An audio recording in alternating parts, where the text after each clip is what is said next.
अस्सलाम वालेकुम। आज हम पढ़ेंगे अफ़साना शांति। प्रेमचंद के अफ़सानी मजमूआ का ये चौथा अफ़साना है शांति। मरहूम देवनाथ मेरे दोस्तों में से थे। आज भी जब उनकी याद आ जाती है तो वह रंग रलियाँ आँखों में फिर जाती है और कहीं तन्हाई में जाकर ज़रा देर रो लेता हूँ। मेरे और उनके दरमियान 200-250 मील का फासला था। मैं लखनऊ में था और वह दिल्ली में। लेकिन शायद ही कोई ऐसा महीना जाता कि हम आपस में न मिल लेते हों। वह निहायत शरीफ, मोहब्बत नवाज और दोस्तों पर जान देने वाले आदमी थे, जिन्होंने अपने पराये में कभी इम्तियाज़ नहीं किया। दुनिया क्या है और यहाँ शराफत व मोहब्बत का सिला क्या मिलता है, यह उन्होंने कभी न जाना और न जानने की कोशिश की। उनकी ज़िंदगी में कई ऐसे मौके आए जब उन्हें आइंदा के लिए होशियार हो जाना चाहिए था। दोस्तों ने उनकी साफ दिली से नामुनासिब फ़ायदा उठाया और कई मर्तबा उन्हें शर्मिंदा भी होना पड़ा। लेकिन उस भले आदमी ने ज़िंदगी से सबक लेने की कसम खा ली थी। उनकी तर्ज़ अमल में कोई तब्दीली न हुई। जैसे भोलानाथ जिए वैसे ही भोलानाथ मरे। जिस दुनिया में वह रहते थे वह निराली दुनिया थी, जिसमें बदगुमानी व चालाकी और बुग़्ज़ व हसद के लिए गुंजाइश न थी। सब अपने थे, कोई गैर न था। मैंने बार बार उन्हें मुतंबा करना चाहा, लेकिन उसका मुतंबा यानी ख़बरदार करना, लेकिन उसका नतीजा उम्मीद के ख़िलाफ़ बरामद हुआ। ज़िंदगी के ख्वाबों को परेशान करते हुए उनका दिल दुखता था। मुझे कभी फ़िक्र होती थी कि उन्होंने हाथ बंद न किया तो नतीजा क्या होगा। मुसीबत यह थी कि उनकी बीवी गोपा भी कुछ उसी सांचे में ढली हुई थी। हमारी देवियों में जो एक माल अंदेशी होती है और जो उड़ाऊ मर्दों के गैर माल अंदेशियों के लिए बैंक का काम करती है, उससे गोपा महरूम थी। यहाँ तक कि उसे कपड़े और जेवरों का भी शौक़ न था। जब मुझे देवनाथ के इंतकाल की खबर मिली और मैं भागा हुआ दिल्ली गया तो घर में बर्तन भांडे के सिवा और कोई सामान न था। अभी मरहूम की उम्र ही क्या थी जो ज़्यादा फ़िक्र करते। पूरे 40 के भी तो न हुए थे। यूँ तो लड़कपन उनकी सरेशत में दाखिल था,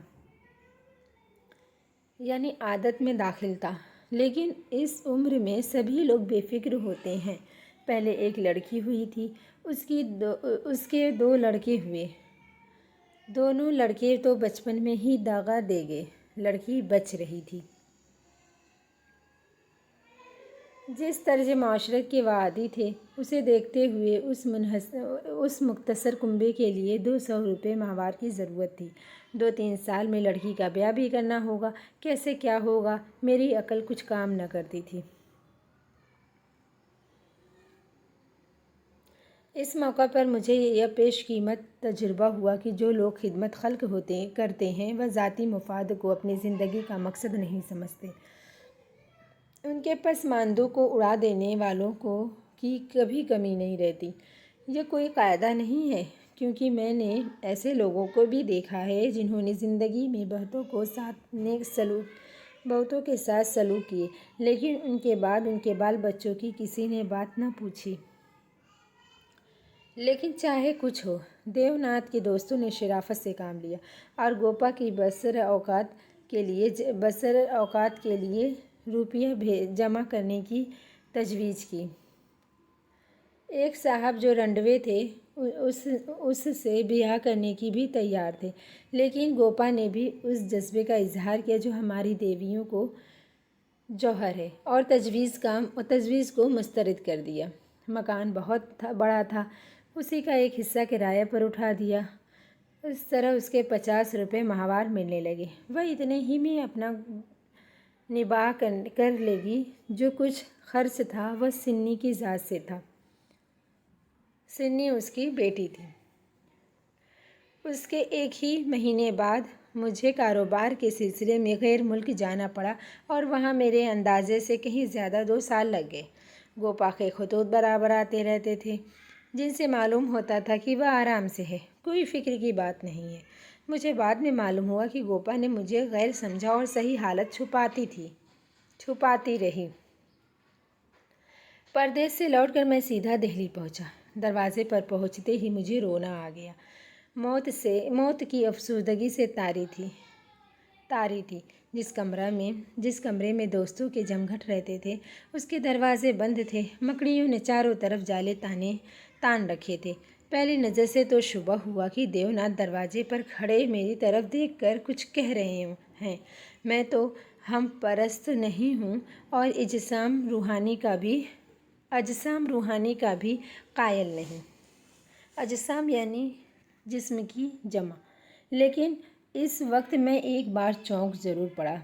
दिल में एक लर्जिश सी महसूस हुई, लेकिन दूसरी नज़र में यह ख्याली तसव्वुर मिट चुकी थी। दरवाज़ा खुला। गोपा के सिवा खुलने वाला ही कौन था? मैंने उसे देखकर दिल थाम लिया। उसे मेरी आने की इत्तला थी और उसने मेरे इस्तकबाल के लिए नई साड़ी पहन ली थी और शायद बाल भी गूंथ लिए थे। पर उन 2 बरसों में वक्त ने उस पर जो मज़ालिम किए थे, उन्हें वह क्या करती। औरतों की ज़िंदगी में यह वह उम्र है जब हुस्न और शबाब अपने उरूज पर होता है, जब उसमें लड़पन, शर्म और बेइतनाई की जगह लगावट, खुश अदाई और दिल आवेज़ी की जाती है। लेकिन गोपा की जवानी ख़त्म हो चुकी थी। उसके चेहरे पर झुर्रियाँ थीं, बालों में सफ़ेदी आ गई थी। मैंने पूछा, क्या तुम बीमार थे गोपा? उसने आंसू पीकर कहा, नहीं तो, मेरे तो कभी सर में दर्द भी नहीं हुआ। तो तुम्हारी यह क्या हालत है? बिल्कुल बूढ़ी हो गई। तो अब जवानी लेकर करना ही क्या है? मेरी उम्र भी तो 32 से ऊपर हो गई। यह उम्र तो ज़्यादा नहीं होती। हाँ, उनके लिए जो बहुत दिन जीना चाहते हूँ। मैं तो ये चाहती हूँ कि जितनी जल्द हो सके ज़िंदगी का ख़ात्मा हो जाए। बस सिन्नी के ब्याह की फ़िक्र है, उससे छुट्टी पा जाऊँ, फिर मुझे ज़िंदगी की परवाह न रहेगी। अब मालूम हुआ कि जो साहब इस मकान में किरायादार थे, वह थोड़े दिनों बाद तब्दील होकर चले गए और तब से कोई दूसरा किरायादार न आया। मेरे दिल में बर्छी सी चुभ गई। इतने दिनों इन बेचारों ने किस तरह बसर की, यह ख्याल ही दर्दनाक था। मैंने मुतासिफ होकर कहा, लेकिन तुमने मुझे इतला क्यों न दी? क्या मैं बिल्कुल गैर हूँ? गोपा ने शर्मिंदा होकर कहा, नहीं, यह बात नहीं है। तुम्हें गैर समझूंगी तो अपना किसे समझूंगी? मैंने सोचा परदेश में तुम खुद अपने झमेले में पड़े होगे, तुम्हें क्या सुनाऊं? किसी न किसी तरह दिन कट ही गए। घर में और कुछ न था तो थोड़े से गहने थे ही। अब सुनीता की ब्याह की फिक्र है। पहले मैंने सोचा था कि इस मकान को अलग कर दूंगी, 20-22 हज़ार रुपये मिल जाएंगे, लेकिन बाद में मालूम हुआ कि मकान पहले ही रहन हो चुका है और सूद मिलाकर उस पर 20 हज़ार हो गए हैं। महाजन ने इतनी ही दया क्या कम की है, मुझे घर से निकाल नहीं दिया। उधर से तो अब कोई उम्मीद नहीं। बहुत हाथ पांव जोड़ने पर शायद महाजन से 2-2.5 हज़ार रुपये और मिल जाएं। इतने में क्या होगा? इसी फिक्र में घुली जा रही हूँ। लेकिन मैं भी कितनी मतलबी हूँ। न तुम्हें हाथ मुँह धोने को पानी दिया, न कुछ नाश्ता को लाई और अपना दुखड़ा ले बैठी। अब आप कपड़े उतारिए और आराम से बैठिए। कुछ खाने को लाऊं, खा लीजिए, तब बातें हों। घर में तो सब खैरियत है? मैंने कहा, मैं बम्बई से सीधा यहाँ आ रहा हूँ। घर कहाँ गया? गोपा ने मुझे मखमूर निगाहों से देखा। इस वक्त उसकी निगाहों में शबाब की झलक थी। मुझे ऐसा मालूम हुआ कि उसके चेहरे की झुर्रियाँ मिट गई हैं, चेहरे पर हल्की सी सुर्खी दौड़ गई है। उसने कहा, इसका नतीजा यह होगा कि तुम्हारी देवी जी तुम्हें कभी यहाँ आने न देंगी। मैं किसी का गुलाम हूँ? किसी को अपना गुलाम बनाने के लिए पहले खुद भी उसका गुलाम बनना पड़ता है। शाम हो रही थी। सुनीता लालटेन लेकर कमरे में आई। 2 साल बेशतर की मासूम लड़की अब मंजिले शबाब में कदम रख चुकी थी। जिसे मैं गोद में उठाकर प्यार किया करता था, उसकी तरफ आज आंखें न उठा सका। और वह जो मेरे गले से लिपट कर खुश होती थी, आज मेरे सामने खड़ी भी न रह सकी। जैसे मुझसे कोई चीज़ छुपाना चाहती है और जैसे मैं उसे उस चीज़ के छुपाने का मौका दे रहा हूँ। मैंने पूछा, सिन्नी अब तुम किस दर्जे में पढ़ती हो? उसने सर झुकाए हुए जवाब दिया, 10वीं में हूँ। घर का काम काज कुछ घर का भी कुछ काम काज करती हो? अम्मा जब करने भी दे। गोपा ने कहा, मैं नहीं करने देती या खुद किसी काम के करीब नहीं जाती। सुनीता मुंह फेर कर हंसती हुई चली गई। माँ की दुलारी लड़की थी। जिस दिन गृहस्थी का काम करती उस दिन शायद गोपा रो रो कर आँखें फोड़ लेती। वह खुद लड़की को काम न करने देती थी, मगर सबसे शिकायत करती थी कि वह काम नहीं करती। यह शिकायत भी उसके प्यार का ही एक करिश्मा था। मैं खाना खाकर लेटा तो गोपा ने फिर सुनीता की शादी का जिक्र छेड़ा। उसके सिवा उसके पास और बात ही क्या थी? लड़के तो बहुत मिलते हैं, लेकिन कुछ हैसियत भी तो हो। लड़की को यह सोचने का मौका क्यों मिले कि दादा होते तो मेरे लिए शायद उससे अच्छा बर ढूंढते। फिर गोपा ने डरते डरते लाला मदारी लाल के लड़के का जिक्र किया।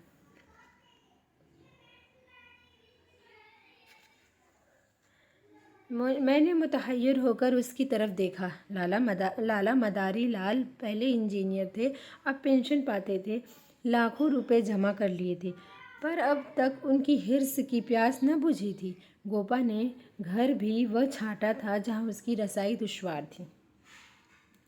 गोपा ने कहा, मदारी लाल तो बहुत ही बड़ा आदमी है। गोपा ने दांत तले जुबान दबाकर कहा, अरे नहीं भैया, तुमने उन्हें पहचाना ना होगा। मेरे ऊपर बड़े दयालु हैं।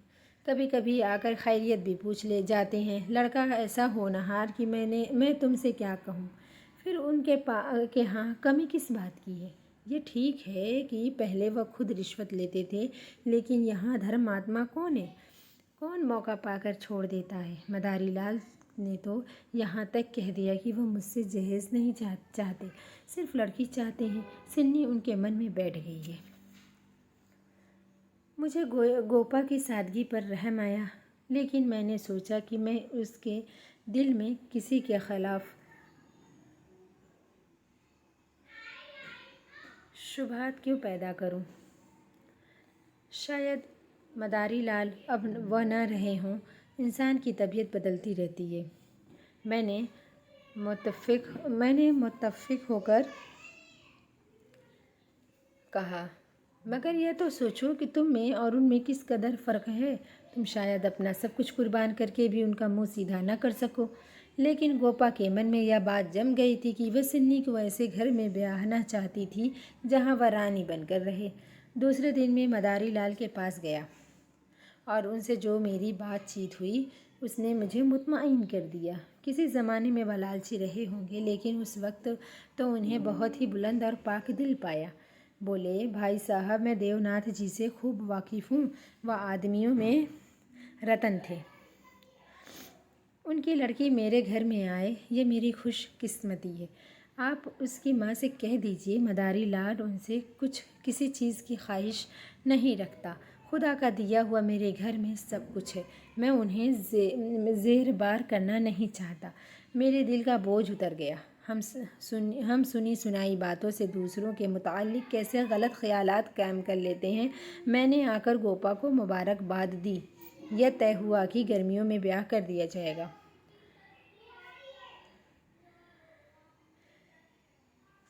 4 महीने गोपा ने ब्याह की तैयारियों में काटे।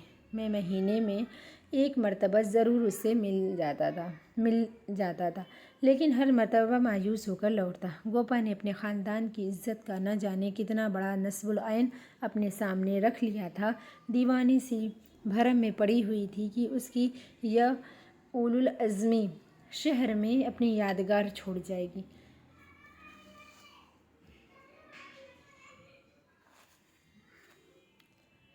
यह न जानती थी कि यहाँ ऐसे तमाशे रोज़ होते हैं और आए दिन भुला दिए जाते हैं। शायद वह दुनिया से यह कहलवाना चाहती थी कि उस गई गुजरी हालत में भी लुटा हुआ हाथी 9 लाख का है।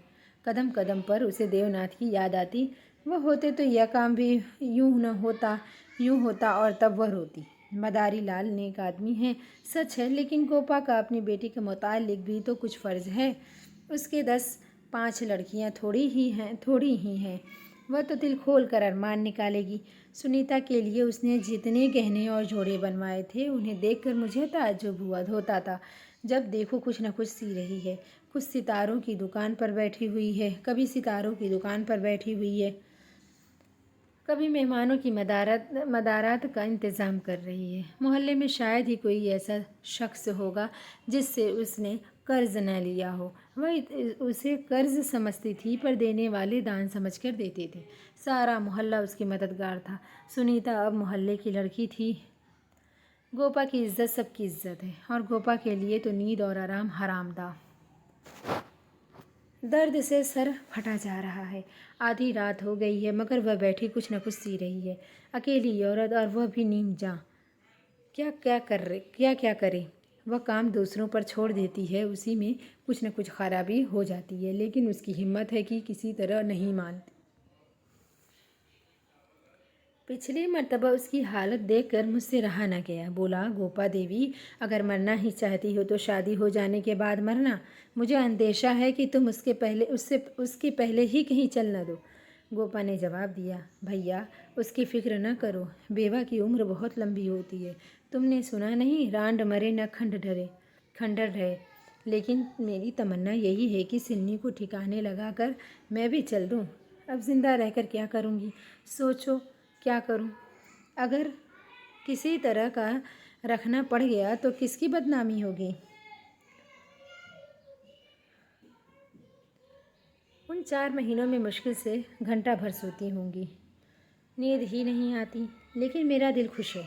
मैं मरूं या जीऊं, मुझे तस्कीन तो यह होगी कि सुनीता के लिए उसका बाप जो कर सकता था वह मैंने कर दिया।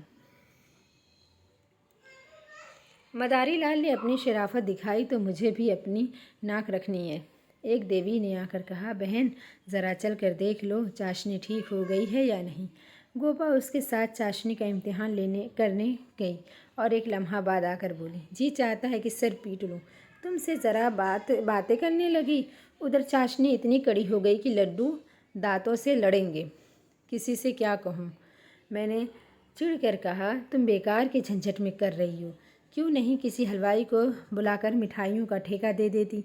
फिर तुम्हारे यहाँ मेहमान ही कितने आएंगे जिनके लिए यह तुमार बांध रही हो? 10-5 की मिठाई उसके लिए बहुत होगी।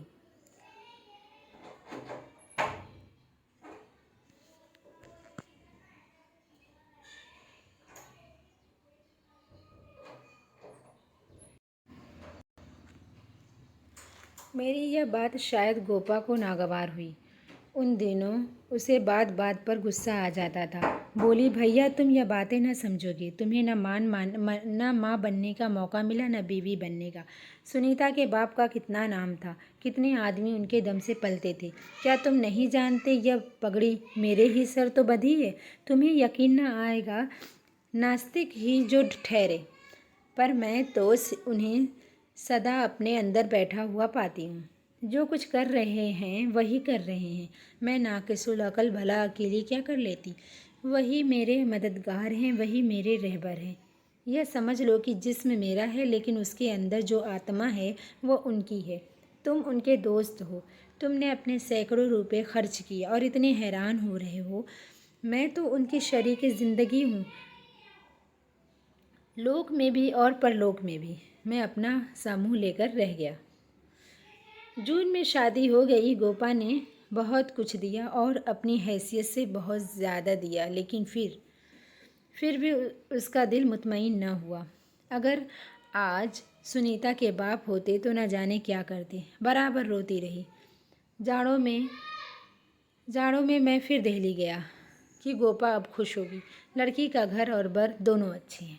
गोपा को उसके सिवा और क्या चाहिए?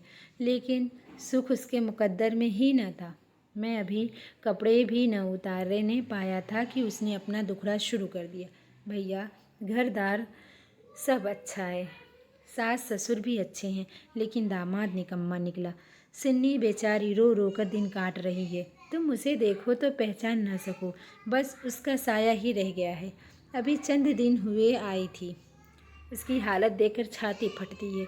न तन बदन की सुध है, न कपड़े लत्ते की। मेरी सुनीता की यह दुर्गत होगी, यह तो मैंने ख्वाब में भी न सोचा था।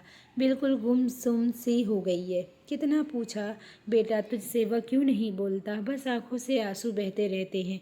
मेरी सिन्नी तो कुएं में गिर गई। मैंने कहा, तुमने उसकी घर वालों से पता नहीं लगाया? लगाया क्यों नहीं भैया, सब हाल मालूम हो गया। लड़का चाहता है कि मैं चाहे जिस राह जाऊँ सिन्नी मेरे पूजा करती रहे। सिन्नी भला उसे क्यों सहने लगी? उसे तुम जानते हो कि कितनी खुददार है। वह उन औरतों में नहीं है जो शौहर को देवता समझती हैं और उनकी सलूकियाँ बर्दाश्त करती रहती हैं। उसने हमेशा दुलार पाया है। बाप भी उस पर जान देता था। मैं भी आँख की पुतली समझती थी। शौहर मिला छैला, जो आधी आधी रात तक मारा मारा फिरता है। दोनों में क्या बात हुई यह कौन जान सकता है, लेकिन दोनों में कोई गांठ पड़ गई है। न वह सिन्नी की परवाह करता है और न सिन्नी उसकी परवाह करती है। मगर वह तो अपने रंग में मस्त है, सिन्नी जान दिए देती है। मैंने कहा, लेकिन तुमने सिन्नी को समझाया नहीं। उस लौंडे का क्या बिगड़ेगा, उसकी ज़िंदगी खराब होगी। तो कोपा की आंखों में आंसू भर आए। बोली, भैया किस दिल से समझाऊं, किस दिल से समझाऊं? सिन्नी को देख कर तो मेरी छाती फटती है। बस यही जी चाहता है कि उसे अपने कलेजे में रख लूं, कि उसे कोई कड़ी आंख से भी न देख सके। सिन्नी फूहड़ होती तो आराम तलब होती तो समझाती भी। क्या यह समझाऊं कि तेरा शौहर गली गली मुंह काला करते फिरे और तू उसकी पूजा कर? मैं तो खुद यह ज़िल्लत बर्दाश्त न कर सकती। मर्द और औरत में ब्याह की पहली शर्त यह है कि दोनों 16 आने एक दूसरे के हो जाएं। ऐसे मर्द कम हैं जो औरत की कुछ निगाही भी बर्दाश्त कर सकें, लेकिन ऐसी औरतें बहुत हैं जो शौहर को देवता समझती हैं। सिन्नी उन औरतों में नहीं है। वह अगर मोहब्बत करती है तो मोहब्बत चाहती भी है, और अगर शौहर में यह बात न होगी तो उससे वास्ता नहीं रखेगी, चाहे उसकी सारी ज़िंदगी रोते कट जाए। यह कहकर गोपा अंदर गई और एक सिंगारदान लाकर बोली, सिन्नी इसे अब के यहीं छोड़ गई, इसलिए आई थी। वह कहने लगी, जिन्हें मैंने न जाने कितनी तकलीफ़ें बर्दाश्त करके बनवाए थे, उनके पीछे महीनों मारी मारी फिरी थी। यूँ कहो कि भीख मांग कर जमा किए थे। सिन्नी अब उनकी तरफ आंख उठाकर भी नहीं देखती। पहने तो किस लिए, सिंगार करे तो किस पर? 5 संदूक कपड़ों के दिए थे। कपड़े से सीते मेरी आंखें फूट गईं। वह सब कपड़े उठा लाई। उन चीज़ों से उसे अब नफरत सी हो गई है। बस कलाई में कांच की 2 चूड़ियाँ और एक उजली सी साड़ी, यही उसका सिंगार है। मैंने गोपा को दिलासा दिया कि मैं जाकर ज़रा केदारनाथ से मिलूँगा, देखूँ तो वह किस ढंग का आदमी है। गोपा ने हाथ जोड़कर कहा, भैया भूल कर भी न जाना, सिन्नी सुनते ही जान दे देगी। गैरत की पुतली ही समझो उसे, रस्सी समझ लो जिसके जल जाने पर भी बल नहीं जाते। जिन पैरों ने उसे ठुकरा दिया है उन्हें वह कभी न सहलाएगी। उसे अपना बनाकर कोई चाहे तो लौंडी बना ले, लेकिन हुकूमत तो उसने मेरी न सही, दूसरों की क्या सहेगी। मैंने गोपा से तो उस वक्त कुछ न कहा, लेकिन मौका पाते ही लाला मदारी लाल से मिला। मैं राज मालूम करना चाहता था। इत्तेफाक से बाप बेटे दोनों एक ही जगह मिल गए। मुझे देखते ही केदारनाथ ने उस तरह झुककर चरण छुए कि मैं उसकी सआदतमंदी से मुतासिर हुआ। जल्दी से अंदर गया और चाय, मुरब्बा और मिठाइयाँ लाया। इतना शाइस्ता, इतना शरीफ और इतना खलीक नौजवान मैंने ना देखा था। यह गुमान ही न हो सकता था कि उसके अंदर और बाहर में कोई फ़र्क हो सकता है। जब तक रहा सर झुकाए बैठा रहा। जब वह टेनिस खेलने चला गया तो मैंने मदारी लाल से कहा, केदार बाबू तो बहुत ही नेक मालूम होते हैं, फिर मियाँ बीवी में इतनी कशीदगी क्यों हो गई है?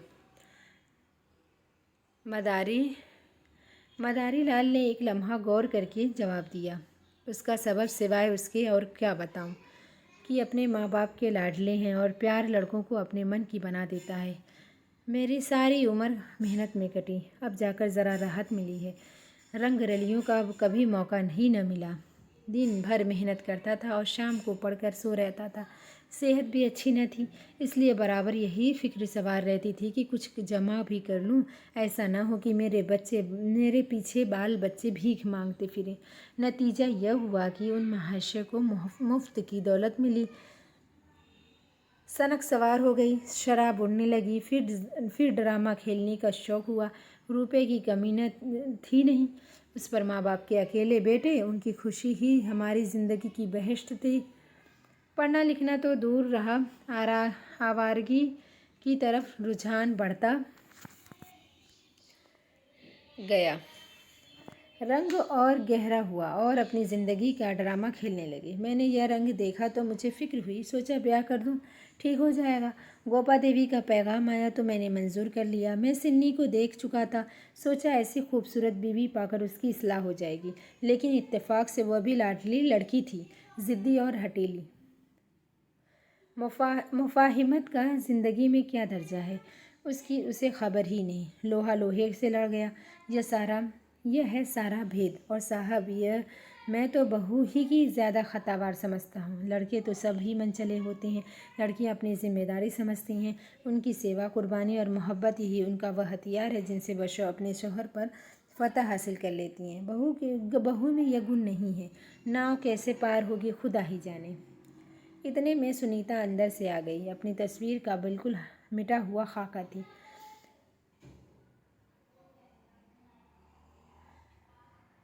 कनन तप कर भस्म हो गया था। मिटी हुई तमन्नाओं की उससे अच्छी तस्वीर नहीं हो सकती।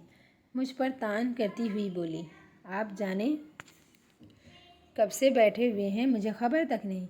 आप शायद बाहर चले भी जाते। मैंने अपने आंसुओं को रोकते हुए कहा, नहीं सिन्नी, यह कैसे हो सकता था। तुम्हारे पास आ ही रहा था कि तुम खुद आ गई। लाला मदारी लाल कमरे से बाहर अपनी मोटर की सफाई करने लगे। शायद मुझे सिन्नी से बातचीत का मौका देना चाहते थे। सिन्नी ने पूछा, अम्मा तो अच्छी हैं। मैंने कहा, वह तो अच्छी हैं, लेकिन तुमने अपनी क्या गत बना रखी है। मैं तो बहुत अच्छी तरह हूँ। यह बात क्या है, तुम लोगों में क्या अनबन है। गोपा देवी जान दिए डालती हैं। तुम खुद मरने की तैयारी कर रही हो, कुछ तो अकल से काम लो। सिन्नी के माथे पर बल पड़ गए। वह बोली, आपने नाहक ये गुफ्तगू छेड़ दी। मैंने तो यह सोचकर अपने दिल को समझा लिया कि मैं बदनसीब हूँ। बस इन बातों का इलाज मेरे काबू से बाहर है। मैं इस ज़िंदगी से मौत को कहीं बेहतर समझती हूँ, जहाँ अपनी कद्र न हो। ज़िंदगी की कोई दूसरी शक्ल मेरी समझ में नहीं आती। इस मामले में किसी तरह का समझौता करना मेरे लिए गैर मुमकिन है।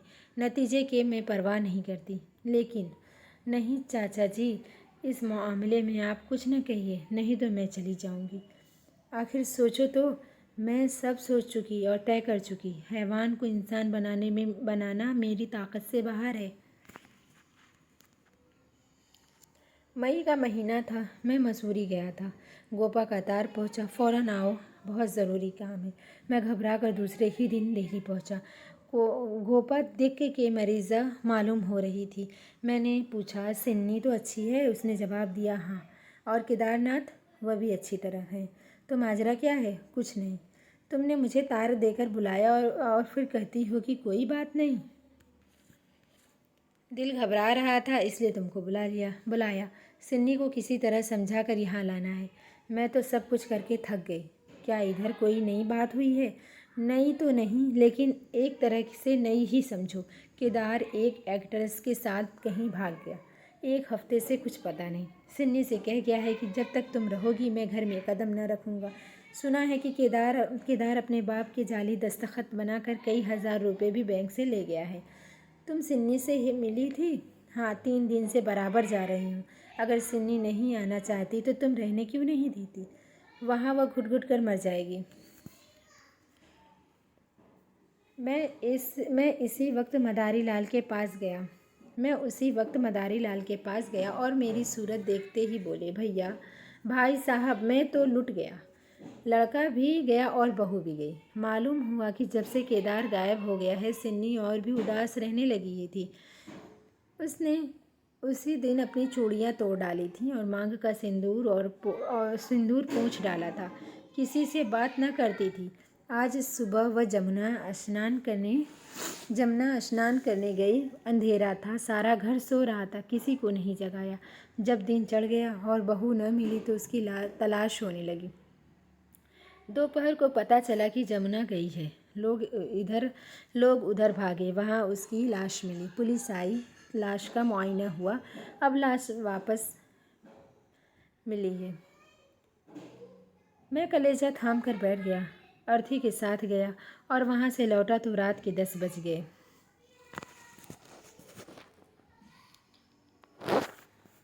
मेरे पाँव काँप रहे थे। मालूम नहीं यह खबर पाकर गोपा की क्या हालत होगी। उस अभागिन के बाग तमन्ना में यही एक पौधा था। उसे अपने खून जिगर से सींच कर पाल रही थी। उसके बसंत का सुनहरा ख्वाब ही उसकी ज़िंदगी का माहासिल था।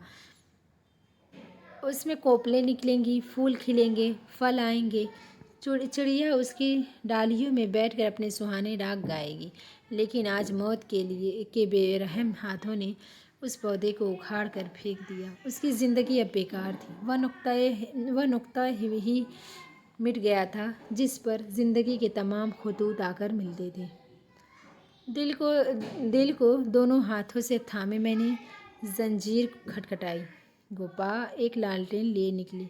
मैंने गोपा के चेहरे पुरसुकून की एक नई झलक देखी।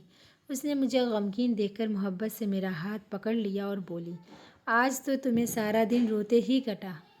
लाश के साथ तो बहुत आदमी होंगे। मेरे जी में भी आया था कि चल कर सिन्नी का आखिरी दर्शन कर लो, लेकिन मैंने सोचा कि जब सिन्नी ही न रही तो उसकी लाश पर क्या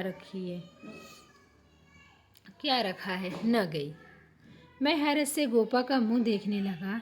उसे इस अफसोसनाक हादसे की इत्तला मिल गई थी, लेकिन वह किस कदर साबिर व पुरसुकून है। मैंने कहा, अच्छा क्या तुम नहीं गई? रोना ही तो था। गोपा ने कहा, हाँ और क्या, रोई तो यहाँ भी, लेकिन तुमसे सच कहती हूँ, दिल से नहीं रोई। न जाने आंसू किस तरह निकल आए। मुझे तो दर हकीकत सिन्नी की मौत से खुशी हुई। बदनसीब अपनी इज्जत व खुददारी के लिए दुनिया से रुखसत हो गई, नहीं तो न जाने क्या क्या देखना पड़ता। इसलिए और भी खुश हूँ कि उसने अपनी आन निभा दी। औरत की ज़िंदगी में मोहब्बत न मिले तो उसका मर जाना ही अच्छा है। तुमने सिन्नी की लाश देखी थी? लोग कहते हैं ऐसा जान पड़ता था कि मुस्कुरा रही है। मेरी सिन्नी सचमुच देवी थी। भैया, इंसान इसलिए थोड़े ही जीना चाहता है कि रोता रहे। जब मालूम हो गया कि ज़िंदगी में दुख के सिवा और कुछ नहीं है तो आदमी जीकर क्या करे? किस लिए जिए? खाने और सोने और मर जाने के लिए? यह मैं नहीं कहती कि मुझे सिन्नी की याद ना आएगी या मैं उसे याद करके रोऊंगी नहीं, लेकिन वह गम के आंसू ना होंगे, खुशी के आंसू होंगे। बहादुर बेटे की माँ उसकी बहादुरी से खुश होती है। सिन्नी की मौत क्या कम बात से फ़ख्र है। मैं आंसू बहाकर उस फ़ख्र को क्यों बर्बाद करूं? वह जानती है कि सारी दुनिया उसकी मजम्मत करे, उसकी माँ उसकी तारीफ़ ही करेगी। उसकी रूह से जब मसरत भी छीन लूँ। लेकिन अब रात ज़्यादा हो गई है, ऊपर जाकर सो रहो। मैंने तुम्हारी चारपाई बिछा दी है, मगर देखो अकेले पड़े पड़े रोना नहीं। सिन्नी ने वही किया जो उसे करना चाहिए था। उसके पिता होते तो आज सिन्नी की मूरत बनाकर पूजते। अफसाना शांति यहाँ ख़त्म होता है। अल्लाह हाफिज़।